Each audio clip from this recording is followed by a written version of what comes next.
பவி special கிச்சனில் இன்றைக்கி நல்லா சூப்பரான சாஃப்டான கேக்கு எப்படி செய்யுதுன்னு பார்க்கலாம். ஒரு மிக்ஸி ஜார் எடுத்துக்கலாம்.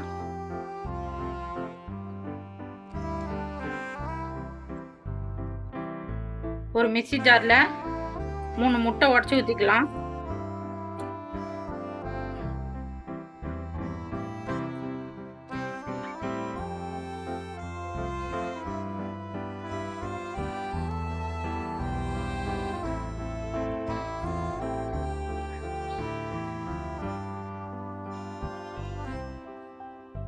வாசனைக்கு ஏலக்காய் அந்த உள்ளே இருக்கிற அந்த விரையை மட்டும் போட்டுக்கலாம். மிக்ஸி ஜாரில் 3 ஏலக்காய் அதோட விரையை போட்டுக்கிறேன்.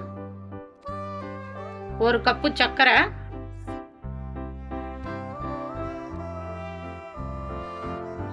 சமையல் ஆயில் ஒரு 50 மில்லி ஊற்றிக்கலாம். வாசனை இல்லாத ஆயிலாக தான் ஊற்றணும். சமையல் ஆயில் மல்லாட்டை எண்ணெயோ தேங்காய் எண்ணெயோ நல்லெண்ணெய்லாம் ஊற்றக்கூடாது. நான் கோல்டு எண்ணெய் ஒரு 50 மில்லி ஊற்றிக்கிறேன். இது நல்லா மிக்ஸி ஜாரில் அடித்து எடுத்துன்னு வந்துடலாம். நல்லா அடித்து எடுத்துன்னு வந்தாச்சு. இப்போ நம்ம ஒரு பாத்திரத்துக்கு ஊற்றிக்கலாம்.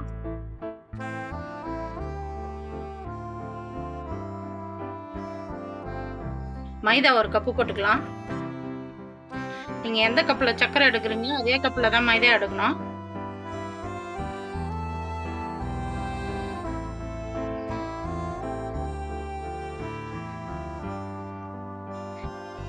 சமையல் சோடா மாவு 1/2 டீஸ்பூன் போட்டுக்கலாம். பேக்கிங் பவுடர் 1/2 டீஸ்பூன் போட்டுக்கலாம்.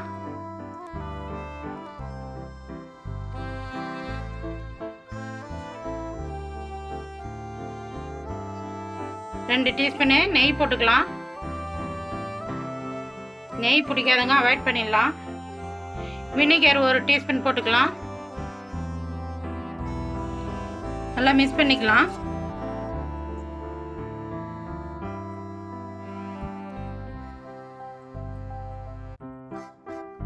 பூட்டி ஃபூட்டி போட்டுக்கலாம். இது அளவு இல்லை, உங்களுக்கு எவ்வளோ தேவையோ நீங்கள் எவ்வளோ போட்டுக்கலாம்.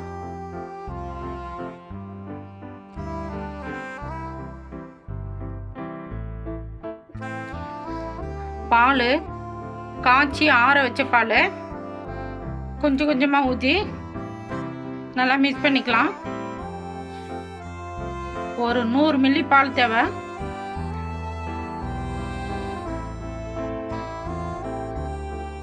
கேக்கு ட்ரேல நம்ம நெய் ஊற்றிக்கலாம்.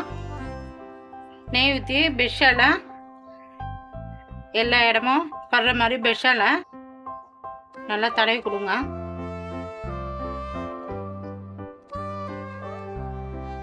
டிஷ்யூ பேப்பர் போட்டுக்கலாம்.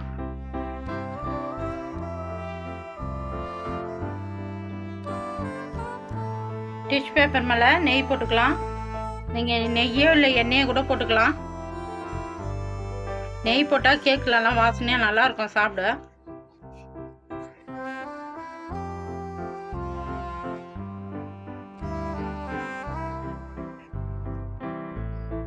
நல்லா மிக்ஸ் பண்ணியாச்சு. கேக் ட்ரேல ஊற்றிக்கலாம்.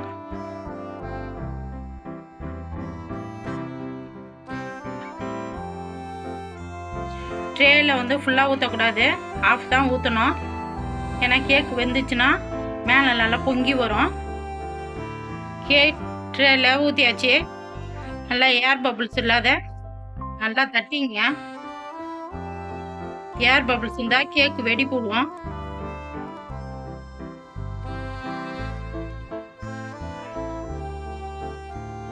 ரெடி ஆகி போச்சு. இப்போ போயிட்டு நம்ம அடுப்பில் வச்சுக்கலாம். கேக் செய்யறதுக்கு அடுப்பு பற்ற வச்சு ஒரு கடாயை வச்சுட்டேன். அகலமான கடாயை. கல் உப்பு போட்டுக்கலாம். கல் உப்பு இல்லைன்னா நீங்கள் மணல் கூட போட்டுக்கலாம். ஸ்டாண்ட் ஒன்று வச்சுக்கலாம். தட்டு போட்டு மூடிடலாம். இது கொஞ்சம் ஹீட் ஆகட்டும். கடாயிலெல்லாம் ஹீட் ஆயிடுச்சு. இப்போ நம்ம கேக்கு ட்ரே வச்சுக்கலாம்.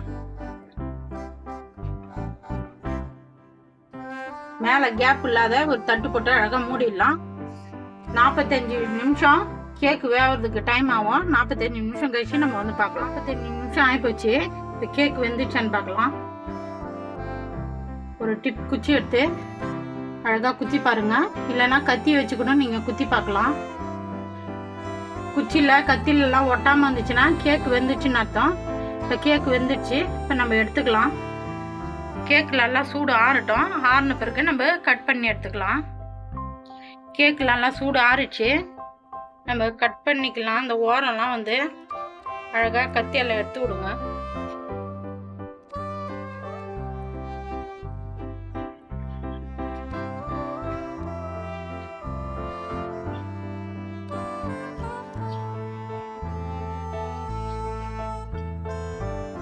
நம்ம மேலே இருக்கிற அந்த டிஷ் பேப்பர் எடுத்துடலாம்.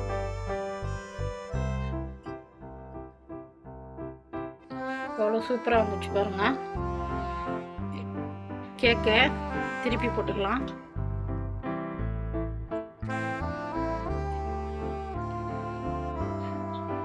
கட் பண்ணிக்கலாம். இப்போ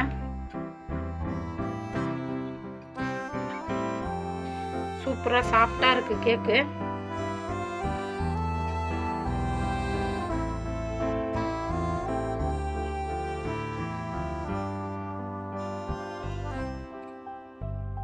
கட் பண்ணியாச்சு.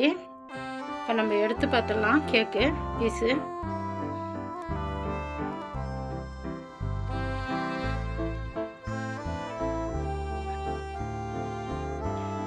பாருங்க அவ்வளோ சூப்பராக நல்லா சாஃப்டாக இருக்கு பாருங்க. நம்ம பூட்டி ஃபூட்டி போட்டோம், அந்த வெயிட்டில் எல்லாம் கீழே வந்து இறங்கிடுச்சு. நல்லா சூப்பராக இருக்குது, நல்லா சாஃப்டாக இருக்குது. கவி ஸ்பெஷல் கிச்சனில் இன்றைக்கி நல்லா சாஃப்டான கேக்கு நம்ம ரெடி பண்ணோம். ரெடி ஆகி போச்சு. நான் எப்படி செஞ்சேன்னா அந்தமாரி செஞ்சு பாருங்கள். நல்லா சூப்பராக சாஃப்டாக இருக்கும்.